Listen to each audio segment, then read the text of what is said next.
Izinkan saya Amalina memberikan sedikit singkat padat dan jelas tentang apa yang menjadi topik kita pada hari ini, kesembuhan ilahi. Kita buka kitab kita Mazmur 107 ayatnya yang ke-17. Ini pengalaman kami melayani Tuhan di berbagai tempat. Terakhir saya diutus Tuhan di Istana Barat ini. Ketika saya berhadapan dengan orang-orang yang sakit dalam penginjilan door-to-door. Nah, saudara bisa bikin Tuhan dari pengalaman hidup kami melayani Tuhan dan membuka gereja, merintis gereja. Ketika berhadapan dengan orang sakit, saya buka ayat ini. Kita baca saudara bersama-sama. Mazmur 107 ayatnya ke-17. Sama-sama kita baca. 1, 2, 3. Ada orang-orang menjadi sakit oleh sebab kelakuan mereka yang berdosa dan disiksa oleh sebab kesalahan mereka. Kita tambahkan lagi 18. Mereka muak terhadap segala makanan dan mereka sudah sampai pada pintu gerbang maut. Maka berseru-serulah mereka kepada Tuhan dalam kesesakan mereka, dan diselamatkannya mereka dari kecemasan mereka. Pertama lagi, disampaikannya firman-Nya dan disembuhkannya mereka, diluputkannya mereka dari liang. Jadi ayat 17 itu latar belakang mengapa orang menjadi sakit. Dan kemudian di ayat yang ke-20, ya, di ayat yang ke-20 adalah cara Tuhan untuk menyembuhkan saudara. Apa itu? Disampaikannya firman-Nya dan disembuhkannya mereka, diluputkannya mereka dari liang. Jadi untuk menjadi sembuh, syaratnya mendengarkan firman Tuhan mengenai kesembuhan ilahi. Amin. Dengarkan suara Tuhan, terbuka dengan Tuhan. Saya tahu juga Tuhan memakai dokter, Tuhan juga memakai tabib, orang-orang yang ahli di bidang herbal untuk menyembuhkan saudara. Tapi perhatikan yang dikatakan dalam ayat 17 ini, ada orang menjadi sakit oleh karena kelakuan mereka yang berdosa. Tetapi saya juga mempercayai namanya tidak semua jenis penyakit oleh karena dosa. Saya contohkan, itu bukan karena dosa. Anda misalnya yang kehujanan, anak-anak mungkin bermain-main hujan, lalu kemudian dia demam. Saya kurang setuju anak yang demam karena tadi faktor hujan, bermain-main hujan, lalu kemudian dikatakan, oh anak ini yang demam karena berdosa. Tidak tepat kita alamatkan kepada anak itu, anak yang sakit karena tadi main hujan, karena dosa. Lalu kemudian lagi contoh yang berikutnya, pola makan Anda yang tidak teratur, lalu penyakit mah, kemudian juga penyakit leher, lalu juga kemudian penyakit apa itu namanya stroke. Itu juga bukan karena dosa saudara. Bukan saudara juga bersetuju kalau orang yang penyakit stroke dikaitkan dengan dosa, kalau orang penyakit mah dikaitkan dengan dosa.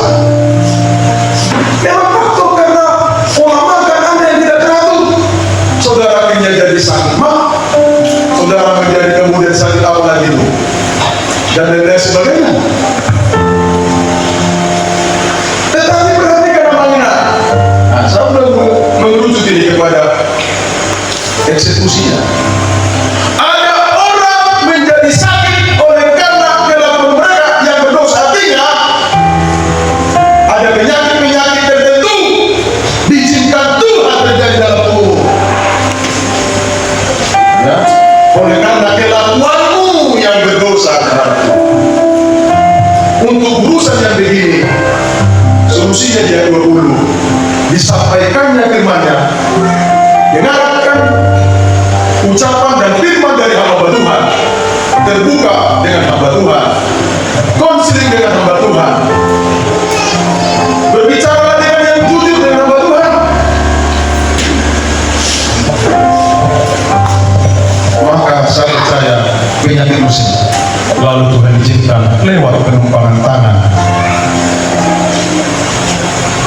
yang Tuhan pakai saya tumpang tangan. Saya ingat firman Tuhan, tanda-tanda ini menyertai orang percaya. Mereka akan berdoa atas orang sakit hati. Jadi nanti juga mengenang siapapun kamu, ketika hamba Tuhan bertumpang tangan, orang-orang percaya yang tumpang tangan atas dirinya dengan iman. Hamba Tuhan itu beriman sesuai dengan berita Tuhan, tumpang tangan atas orang sakit sembuh. Lalu kamu yang sakit, ya, beriman juga kepada Tuhan. Sesuai yang dia kemudian kata Yakobus. Mari kita buka Yakobus.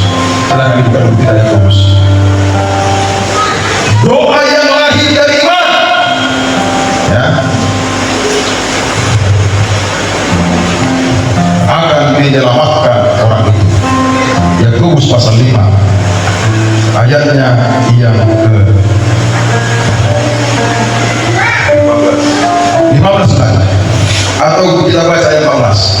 Kalau ada seorang di antara kamu yang sakit, baiklah dia memanggil para pendatua jemaat supaya mereka mendoakan dia serta mengolesnya dengan minyak dalam nama Tuhan. Dan doa yang lahir dari iman, perhatikan garis bawahi, akan menyelamatkan orang sakit itu, dan Tuhan akan menyelamatkan dia. Dan jika ia telah berbuat dosa, maka dosa itu akan diampuni.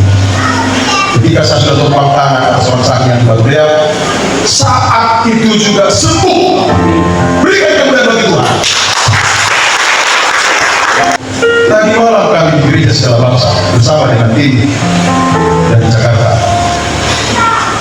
Kami menyaksikan bagaimana Tuhan menolong 3 orang disembuhkan Tuhan Yesus. Satu orang yang pincang, waktu datang dia ke gereja itu bakteri itu pincang, tapi setelah didoakan sembuh dalam nama Tuhan Yesus. Lalu kemudian lagi ada benjolan di lehernya sudah sangat lama, sesuai dengan kesaksian ibu itu. Silakan lihat nanti di YouTube saya, berkunjung ke YouTube saya, apa yang saya saksikan ini. Ya, bagaimana mereka menyaksikan pengalaman mujizat yang terjadi dalam kehidupan mereka. Benjolan yang sudah lama di lehernya disembuhkan oleh Tuhan Yesus, bukan karena tumpang tangan hamba Tuhan. Mereka sesama mereka yang berdoa. Apalagi nanti hamba Tuhan yang tumpang tangan, dahsyat men. Lalu dia dahsyat. Lalu yang terakhir, yang ketiga, kandung rahimnya lemah. Dia bersaksi, saya merasakan sesuatu di dalam tubuh saya, dan kemudian saya dikuatkan. Ya, saudaraku, inilah kesaksian kami. Yang terakhir, sebelum kita praktekkan nanti di sini untuk mendoakan orang yang sakit. Terakhir, kita buka bagaimana Yesus melenyapkan segala penyakit dalam Matius pasal yang keempat, ayatnya yang ke-23 sampai ayatnya yang ke-25. Demikian bunyi firman Tuhan. Yesus pun berkeliling di seluruh Galilea. Ia mengajar dalam rumah-rumah ibadat dan memberitakan Injil kerajaan Allah, serta melenyapkan segala penyakit dan kelemahan di antara bangsa. Maka tersiarlah berita tentang dia di seluruh Syria, dan bawalah kepadanya semua orang yang buruk keadaannya, yang menderita pelbagai penyakit dan sengsara, yang kerasukan, yang sakit ayah, dan yang lumpuh. Lalu Yesus menyembuhkan mereka. Maka orang banyak berbondong-bondong mengikuti dia. Mereka datang dari Galilea dan dari Dekapolis, dari Yerusalem dan dari Judea dan dari seberang Jordan. apa yang menjadi poin saya di sini? Ternyata Yesus melakukan kesembuhan lain juga di rumah-rumah ibadah, sama seperti yang sekarang kita alami. Nah, oleh karena itu, mari kita undang Yesus hadir dalam kehidupan kita, untuk Dia tampil mengendalikan dirimu dan mengertikan. Itu saja yang bisa saya sampaikan untuk melengkapi apa yang menjadi pertemuan kita bersama dalam kebaktian ini, yang sudah jauh-jauh Pamanginang datang di GPD Kolam ini, jauh-jauh juga dari Jakarta. Kami juga sebagai tuan rumah dan bersama dengan hamba bantuan yang kami bagi juga sudah meramu sedemikian rupa, mengeluarkan pikiran dan energi, tenaga untuk menyajikan sebuah acara ini sehingga bisa terlaksana seperti ini. Tentunya saya ingat dengan firman Tuhan, bahwa persekutuanmu dengan Tuhan, setiap persekutuanmu dengan Tuhan